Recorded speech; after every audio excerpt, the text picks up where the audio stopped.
મિત્રો, પૂજા વિદ્યાલયમાં આપ સૌનું હાર્દિક સ્વાગત છે. ધોરણ 11 વિષય વાણિજ્ય વ્યવસ્થા અને સંચાલન, ચેપ્ટર 5 ધંધાકીય વ્યવસ્થાના સ્વરૂપો. તો વિદ્યાર્થી મિત્રો, અગાઉના લેક્ચરમાં આપણે ધંધાકીય વ્યવસ્થાના 2 સ્વરૂપ વિશે અભ્યાસ કર્યો. એક વૈયક્તિક માલિકી, બીજું HUF પેઢી એટલે કે હિન્દુઓ વિભક્ત કુટુંબ વિશે આપણે ચર્ચા કરી. હવે ત્રીજો પોઈન્ટ છે ભાગીદારી. ત્રીજો છે ભાગીદારી પેઢી. 2 વ્યવસ્થાના સ્વરૂપો આપણે ભણી ગયા. ત્રીજું સ્વરૂપ છે ધંધાકીય વ્યવસ્થાનું સ્વરૂપ ભાગીદારી. તો જેમ જેમ વેપાર અને વાણિજ્યનું ક્ષેત્ર વિસ્તૃત થતું ગયું તેમ તેમ વૈયક્તિક માલિકીની મર્યાદા વધુ સ્પષ્ટ થતી લાગી. કેમ કે વેપારનું કદ વધ્યું, વાણિજ્યનું કદ વધ્યું, એટલે કે વૈયક્તિક માલિકીની મર્યાદાઓ વધવા મળી. કે ભાઈ મોટા પ્રમાણમાં વેપાર થવા મળ્યો, વધુ મૂડી મળી, કાર્યક્ષમ વહીવટ થવા માંડ્યો, બરોબર. જોખમ ઉઠાવવાની મર્યાદા પણ વધી. શેના કારણે? કે ભાઈ ભાગીદારી પેઢીના કારણે. વેપાર માટે શું વધુ મૂડી મળી રહે, કારણ કે બહુ બધા ભાગીદારો હોય તો બહુ બધા ભાગીદારો શું પોતપોતાનો ભાગ લાવે, એટલે કે મૂડી વધવાની. ભાગીદારો હોય તો બધાને કામની વહેંચણી થાય તો કાર્યક્ષમ વહીવટ થાય, બરોબર. તો વહીવટ શક્તિ વધે, પ્લસ જોખમ ઉઠાવવાની મર્યાદાઓ દૂર થાય. વધુ ભાગીદારો હોય એટલે જોખમ આપણને ઓછું, ભાગે પડતું ઓછું આવે. એટલે કે આ મર્યાદાઓ દૂર કરવા માટે શું ભાગીદારી પેઢી અસ્તિત્વમાં આવી. તો વિદ્યાર્થી મિત્રો, આપણે પહેલાં એનો અર્થ જોઈએ. ભાગીદારી એ એક એવી ધંધાકીય વ્યવસ્થા છે કે જેમાં ધંધાની માલિકી એક કરતાં વધુ વ્યક્તિઓની હોય. ધંધાની માલિકી કેટલાની હોય? એક કરતાં વધુ માલિકોની હોય. વૈયક્તિક માલિકીમાં આપણે જોઈએ એક જ વ્યક્તિ માલિક હોય. આમાં ભાગીદારી પેઢીમાં એક કરતાં વધુ ભાગીદારો હોય, માલિકી એક કરતાં વધુ વ્યક્તિઓની હોય. એટલે કે તેવી જ રીતે સંચાલનમાં પણ બધા વતી કોઈ એક અથવા એક કરતાં વધુ ભાગીદાર કરતા હોય. પહેલામાં આપણે જોયું કે ભાઈ સંચાલન, તો સંચાલન એક જ વ્યક્તિ કરતો હતો. આમાં ભાગીદારી પેઢીમાં બધા વતી એક કાં તો એક કરતાં વધુ કાં તો બધા ભાગીદારો સંચાલન કરતા હોય છે. એટલે કે આ રીતે ચાલતા ધંધાનું પરિણામ બધા ભોગવી લેવા માટે સંમત થયા હોય. એટલે કે આપણે જોઈએ કે ભાગીદારીનો કાયદો, ભાગીદારની વ્યાખ્યા જોઈએ તો 1932ના ભારતીય ભાગીદારી કાયદા મુજબ ભાગીદારી એ એવી વ્યક્તિઓ વચ્ચેનો સંબંધ છે કે જેમાં બધા દ્વારા કે બધા વતી કોઈ એક દ્વારા ચલાવાતા ધંધાનો નફો વહેંચી લેવા માટે સંમત થયા છે. બધા દ્વારા કાં તો બધા વતી કોઈ એક દ્વારા ચલાવાતા ધંધાનો નફો વહેંચી લેવા માટે સંમત થયા હોય. આ કાયદો યાદ રાખવાનો. ભારતીય ભાગીદારીનો કાયદો કયા સાલે અસ્તિત્વમાં આવ્યો? 1932. કયો કાયદો? 1932નો ભારતીય ભાગીદારી કાયદો. 1 માર્કના ક્વેશ્ચનમાં કાં તો વિકલ્પમાં પૂછાઈ શકે છે. હવે આપણે એની લાક્ષણિકતાઓ જોઈએ કે ભાઈ ભાગીદારીની લાક્ષણિકતાઓ. તો પહેલો છે કરારજન્ય સંબંધ. આપણે જોઈએ કે ભાગીદારી કરાર દ્વારા જ અસ્તિત્વમાં આવે છે. એટલે કે આ કરાર લેખિત કાં તો મૌખિક હોઈ શકે છે. લેખિતે કરાર કર્યો હોય કે ભાઈ 4 ભાગીદારો કે 5 ભાગીદારો ભેગા થાય કે ભાઈ નફો વેચી લેવા માટે બધા સંમત છે, આટલા ટકા નફાનું પ્રમાણ.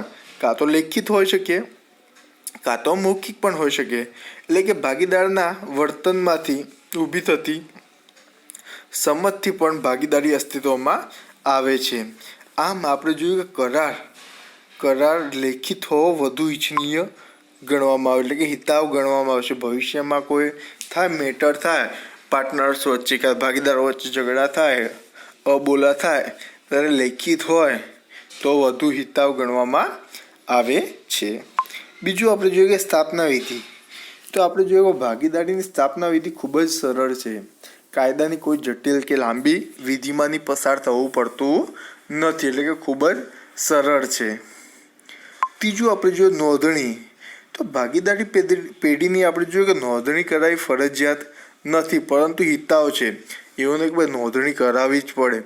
નોંધણી ન કરાવો તો પણ ચાલે, પણ નોંધણી કરાવ્યા પછી બહુ બધા ફાયદાઓ થતા હોય છે. એટલે કે નોંધણી કરાવી બહુ હિતાવ છે, લાભદાયી ગણવામાં આવે છે. આવી નોંધણી ભાગીદારી પેઢીની નોંધણી અધિકાર પાસે ભાગીદારી કરાર રજૂ કરી અને કરવામાં આવે છે.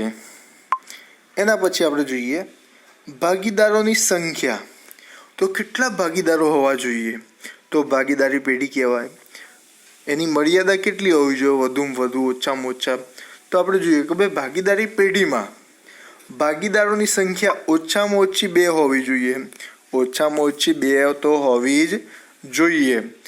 એમાં પણ જો શરાફી પેઢી એટલે કે બેન્કિંગનું કાર્ય કરતી હોય, પૈસા આપતી હોય, લેતી હોય, ફાઇનાન્સનું કામકાજ કરતી હોય, એવી ધંધો હોય, તેવી શરાફી પેઢીને ધંધો કરતી પેઢીને વધુમાં વધુ 10 ભાગીદારો હોય. ઓછામાં ઓછા તો 2, વધુમાં વધુ કેટલા ભાગીદારો હોય શરાફી પેઢીમાં?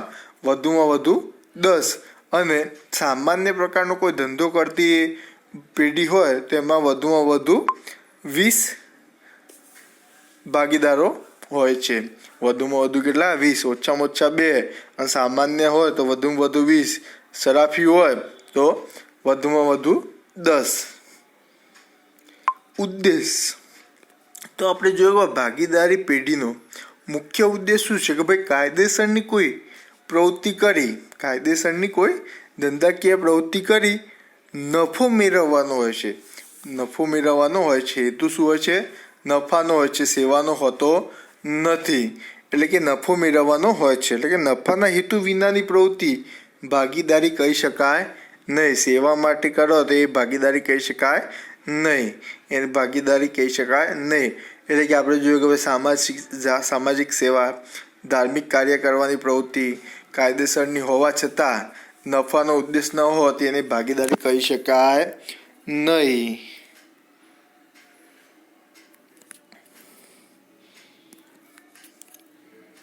છઠ્ઠો પોઈન્ટ મૂડી. તો આપણે જોઈએ કે ભાઈ મૂડી તો કોણ કેટલું મૂડી રોકાણ કરે છે? તો સામાન્ય રીતે બધા ભાગીદારો મૂડી લાવે જ છે. તેમ છતાં મૂડી લાવવી એ ધંધાના ભાગીદારો માટે ફરજિયાત નથી. એવું નહીં કે ભાઈ લાવવી જ પડશે, આટલી લાવવી જ પડશે. અમુક ટકાવારી પ્રમાણે, આવડત પ્રમાણે હોય છે. ના એ લાવે ને એવું હોય. એટલે કે એવું નથી કે ફરજિયાત હોવું જોઈએ. એટલે કે કરારમાં દર્શાવ્યા પ્રમાણે ભાગીદારો મૂડી લાવે છે. સંચાલન તો ભાગીદારી પેઢીમાં ધંધાનું સંચાલન બધા ભાગીદારો સંયુક્ત રીતે કરી શકે છે. એવું નહીં કે ભાઈ એક જ ભાગીદાર કરે. બધાને એવું હોય કે ભાઈ સંયુક્ત રીતે કરવો છે તો સંયુક્ત રીતે સંચાલન કરી શકે. અથવા તો બધા જ ભાગીદારોને ધંધામાં કોઈ પણ નિર્ણય લેવાનો અધિકાર હોય છે. એટલે કે કરારમાં દર્શાવ્યા મુજબ કોઈ એક કે એક કરતાં વધુ ભાગીદારો પણ સંચાલન કરી શકે છે. 10 ભાગીદારો હોય કે ભાઈ એમ ધારે કે 3 જણા સંચાલન કરશે તો પણ ચાલે, કાં તો 1 જણા સંચાલન કરશે તો પણ ચાલે. એવું નહીં કે ભાઈ બધા કરવું જ પડે, બરોબર? એવું હોતું નથી. 8મો પોઈન્ટ અમર્યાદિત જવાબદારી. તો આપણે જોઈએ કે ભાઈ વ્યક્તિક માલિકીની જેમ દેવાની ચૂકવણી બાબતે શું ભાગીદારોની જવાબદારી કેવી હોય છે? અમર્યાદિત. ભાગીદારી પેઢીમાં પણ કેવી જવાબદારી, વ્યક્તિક માલિકીમાં પણ કેવી જવાબદારી હોય છે? અમર્યાદિત. એચયુએ પેઢીમાં કર્તાની જવાબદારી કેવી હોય છે? અમર્યાદિત.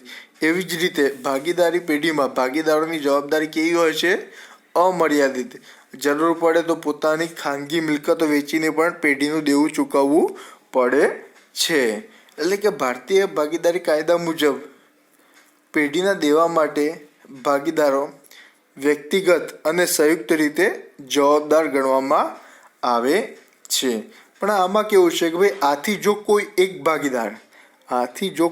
એક ભાગીદાર પેઢીના દેવા પોતાની અંગત મિલકતમાંથી ભરપાઈ કરી શકે એમ નથી. કોઈ એક ભાગીદારની આર્થિક પરિસ્થિતિ નબળી હોય કે દેવું ચૂકવી શકે એમ ન હોય તો બાકીના ભાગીદારોએ પોતાના અંગત મિલકતોમાંથી ભરપાઈ કરી આપવાનું રહેશે. એકની આર્થિક પરિસ્થિતિ એકદમ નબળી હોય, ચૂકવવા માટે સક્ષમ જ ના હોય, તો એનું દેવું બીજા ભાગીદારોએ ચૂકવી આપવું પડશે.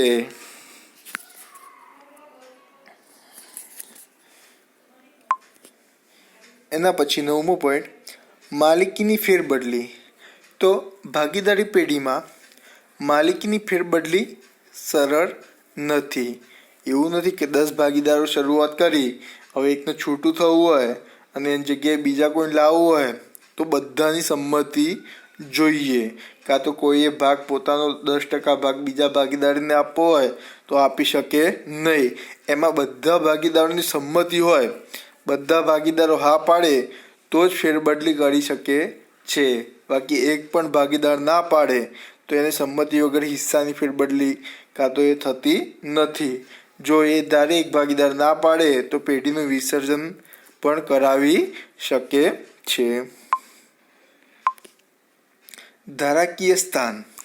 તો આપણે જોઈએ કે હવે 1932ના ભારતીય ભાગીદારી કાયદામાં ભાગીદારોના હક, ફરજો, નિયમો, પેઢીની નોંધણી તેમજ અન્ય જોગવાઈઓ દર્શાવવામાં આવી છે. કે ભાઈ 1932નો જે ભાગીદારી કાયદો છે, ભારતીય ભાગીદારી કાયદો છે, એમાં ભાગીદારોના હક કયા હોવા જોઈએ, ફરજો કઈ છે, નિયમો કયા છે, પેઢીની નોંધણી કઈ રીતે કરવી તેમજ અન્ય બધી જોગવાઈઓ આ કાયદામાં દર્શાવવામાં આવેલી છે.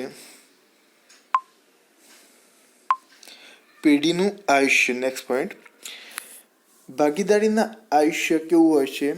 અમર્યાદિત હોય છે, મર્યાદિત હોય છે. એટલે કે ભાગીદારી અને ભાગીદારી પેઢી, ભાગીદારી વસ્તુ અલગ છે અને ભાગીદારી પેઢી આ બંને અલગ છે. બરોબર? તો આ બંનેનું અસ્તિત્વ અલગ છે. તેને કારણે કોઈ એક ભાગીદાર અસ્થિર મગજનો થાય, કાં તો મૃત્યુ પામે, કાં તો નાદાર જાહેર થાય તો ભાગીદારીનો અંત આવે છે. ભાગીદારી પેઢીનો અંત આવતો નથી. ભાગીદારી પેઢી તો ચાલુ જ રહે છે જ્યાં સુધી નુકસાન ના થાય, બહુ મોટું નુકસાન ના થાય, ખોટ ના જાય ત્યાં સુધી ભાગીદારી પેઢી તો ચાલુ જ રહેશે. કોઈ એક ભાગીદાર મૃત્યુ પામે તો બીજા ભાગીદારો તો એ ધંધો ચલાવતા જ રહેશે. એટલે કે બાકીના ભાગીદારો સર્વસંમતિથી સંબંધિત ભાગીદારીના ભાગની વહેંચણી અંદરોઅંદર અથવા નવા ભાગીદારના પ્રવેશ દ્વારા કરી શકે છે. આમ ભાગીદારીનો અંત આવે છે, પરંતુ ઘણીવાર શું ભાગીદારી પેઢીનું વિસર્જન થતું નથી. હવે વિદ્યાર્થી મિત્રો આપણે જોઈએ ફાયદા. તો ભાગીદારીના ફાયદા, પેલું તો આપણે જોઈએ સેમ ટુ સેમ લાક્ષણિકતામાં આવી ગયું એમ જ કે ભાઈ સરળ અને ઓછી ખર્ચાળ સ્થાપના વિધિ. તો ભાગીદારી પેઢીની શું સ્થાપના વિધિ ખૂબ જ સરળ છે અને કેવી છે? ઓછી ખર્ચાળ. એટલે કે સ્થાપના વિધિ માટે કોઈ કાયદામાંથી પસાર થવું પડતું નથી, ખૂબ જ સરળ છે અને નોંધણી કરાવવી ફરજિયાત હોતી નથી, પરંતુ હિતાવ ગણવામાં આવે છે. એના પછી આપણે જોઈએ કાર્યક્ષમ સંચાલન. તો બીજો ફાયદો શું થાય છે ભાગીદાર પેઢીમાં? તો ભાઈ સંચાલન છે એ કાર્યક્ષમ રીતે કરવામાં આવે છે. તો વૈયક્તિક માલિકી કરતાં ભાગીદારી પેઢીમાં એક કરતાં વધુ ભાગીદારો હોવાથી તેમના વિશિષ્ટ જ્ઞાન, બૌદ્ધિક આવડતો અને અનુભવનો લાભ પેઢીને મળે છે. કારણ કે વૈયક્તિક માલિકીમાં શું એક જ ભાગીદાર હોય છે, ભાગીદારી પેઢીમાં શું એક કરતાં વધુ ભાગીદારો હોય છે. એટલે કે બધામાં શું અલગ અલગ આવડત હોય, બુદ્ધિ હોય, અનુભવ હોય, તો એ બધાનો લાભ પેઢીને મળે છે. આમ ધંધાનું સંચાલન ભાગીદારોના હાથમાં જ હોવાથી તેઓ સંચાલનમાં શું વ્યક્તિગત રસ અને કાળજી લે છે, વ્યક્તિગત રસ રાખે છે અને કાળજી લે છે. એટલે કે ભાગીદારોનું કર્મચારીઓ પ્રત્યે પ્રત્યક્ષ નિયંત્રણ હોવાથી પેઢીનું શું કાર્યક્ષમ રીતે સંચાલન થયેલું જોવા મળે છે. એના પછી શાક પાત્રતામાં વધારો. તો શાક પાત્રતામાં વધારો થાય છે કે ભાઈ લોકો ઉધાર માલ વેચે છે અને લોકો ધિરાણ પણ કરે છે, ઉધાર માલ પણ આપણને આપે છે. બરોબર? એ અચકાતા નથી. કેમ? કારણ કે ભાગીદારી પેઢીની જે ભાગીદારો છે એમની જવાબદારી કેવી છે? અમર્યાદિત જવાબદારી છે. એટલે કે લોકો વસૂલી કરી શકે છે, કારણ કે જવાબદારી અમર્યાદિત હોય તો ગમે ત્યારે પૈસા ઉઘરાવી શકે છે. બધું નુકસાન થાય તો ભાગીદારો પોતાની અંગત મિલકતો વેચીને પણ આપે છે. એટલે કે લોકો એમને ભાગીદારોને પૈસા આપતા ખર્ચકાતા નથી, કાં તો ઉધાર વેચાણ કરતા ખર્ચકાતા નથી. એટલે કે એમની શાકપાત્રતામાં વધારો થાય છે. વધુ મૂડી. તો ભાગીદારી પેઢીમાં 2 કે તેથી વધુ ભાગીદારો હોવાથી મૂડી વધુ મેળવી શકાય છે. મૂડી કેવી વધુ મળે છે? કેમ? કારણ કે વધુ ભાગીદારો હોય છે. પોતપોતાના ભાગના લાવે 10 ભાગીદારો હોય, 10 લાખ લાવે તો પણ 1 કરોડ રૂપિયા થઈ જાય છે. જ્યારે વૈયક્તિક માલિકીમાં એક જ માલિક હોય છે. વધુ લાવીને કેટલા લાવે? એટલે કે ભાગીદારી પેઢીમાં 2 કે તેથી વધુ ભાગીદારો હોવાથી વધુ મૂડી મેળવી શકાય છે. એટલે કે ભવિષ્યમાં જો ધંધો વિકસે ત્યારે વધુ મૂડીની જરૂર પડે તો નવા ભાગીદારના પ્રવેશ આપીને જરૂરી વધુ મૂડી મેળવી શકાય છે. નવો ભાગીદાર ઉમેરીને 2 ભાગીદારો ઉમેરીએ તો બીજા 20-30 લાખ રૂપિયા આવી જાય. એનો પછી ધંધાનો વિકાસ પણ કરી શકાય.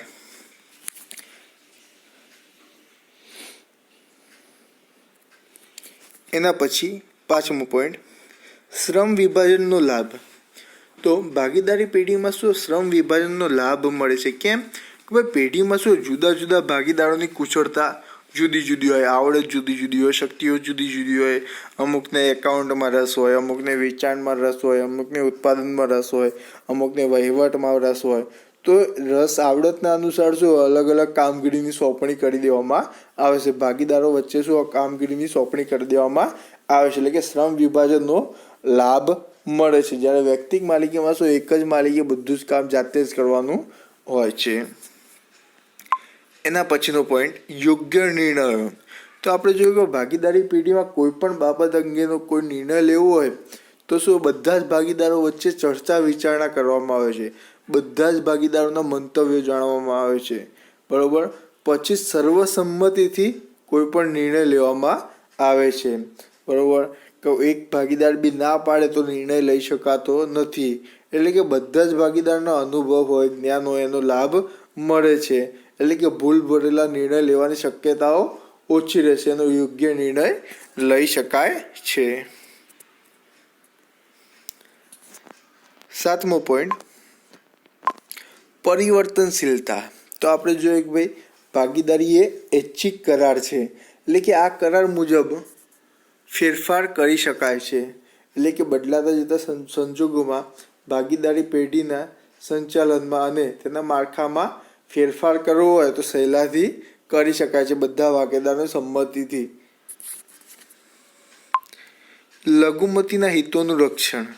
આપણે જોયું કે લઘુમતીના હિતોનું રક્ષણ બધા જ ભાગીદારોનો હક અને એમની ફરજો હોય છે. બધાને હક મળે છે. બધાની હિતોનું રક્ષણ થાય છે. કોને અહિત કરવામાં આવતું નથી. એટલે કે સામાન્ય રીતે ભાગીદારીના ધંધામાં કોઈ પણ કાર્ય બધા જ ભાગીદારોની સંમતિથી કરવામાં આવે છે. કોઈ પણ નિર્ણય લેવો હોય અને એક ભાગીદારની અસંમતિ હોય તો ભાઈ એક ભાગીદાર ના પાડે કે ભાઈ આમાં રસ નહીં, આ નથી કરવું, આ યોગ્ય નહીં લાગતું મને. બરોબર. તો એ અસંમતિ હોય તો એ કાર્ય થઈ શકતું નથી. એટલે કે કોઈ પણ ભાગીદારી જો પેઢીનું વિસર્જન કરવાની માગણી કરી શકે છે. બધા બીજા ભાગીદારો વિરોધ કરે કે ભાઈ ના આમ કરવું છે, આમ કરવું છે, તો એ ભાગીદારી ધારે એક ભાગીદાર ધારે કે ભાઈ પેઢીનું વિસર્જન કરવું છે તો વિસર્જન કરવાની માગ કરી શકે છે. એટલે કે આમ લઘુમતીના હિતોનું શું રક્ષણ થયેલું જોવા મળે છે. ગ્રાહકો સાથે સીધો સંબંધ. તો વૈયક્તિક માલિકીની જેમ ભાગીદારી પેઢીમાં પણ ગ્રાહકો અને કર્મચારીઓ સાથે સીધો સંપર્કમાં આવી શકાતું હોવાથી તેમની જરૂરિયાત પ્રમાણે શું ફેરફાર કરી શકવામાં આવે છે. આર્થિક સત્તાનું વિકેન્દ્રીકરણ. આપણે જોઈએ કે ભાગીદારી પેઢીમાં કેટલા ભાગીદારો હોય છે? ઓછામાં ઓછા 2 અથવા 2 કરતાં વધુ ભાગીદારો હોય છે. વધુ ભાગીદારો હોવાના કારણે આર્થિક સત્તાનું શું થાય છે? બધા જ ભાગીદારો વચ્ચે વહેંચણી થઈ જાય છે. એટલે બધાને અલગ અલગ સત્તા આપી દેવામાં આવતી હોય છે. એના પછી લાસ્ટ પોઈન્ટ આપણે જોઈએ આવકવેરાનો ઓછો બોજ. તો આપણે જોઈએ કે ભાગીદારી પેઢીમાં નફો શું હોય, દરેક ભાગીદારને ભારતીય ભાગીદારી કાયદા મુજબ વેચાઈ જતો હોય છે. નફો જેમ 10 ભાગીદારો હોય અને 1 કરોડ રૂપિયાનો નફો થયો હોય તો બધા ભાગીદારો વચ્ચે 10-10 લાખ રૂપિયા વેચાઈ જતો હોય છે. એટલે કે નફો વેચાઈ જતો હોવાના કારણે, બરોબર, વેચાઈ જાય નફો તો આવક બધા ભાગીદારની ઓછી થઈ જાય, બરોબર. તો એના કારણે આવક ઓછી થવાના કારણે આવકવેરો એટલે કે ટેક્સ કેવો ભરવો પડે, ઓછો. એટલે કે આવકવેરો ટેક્સનો બોજો કેવો પડે, ઓછો પડે છે.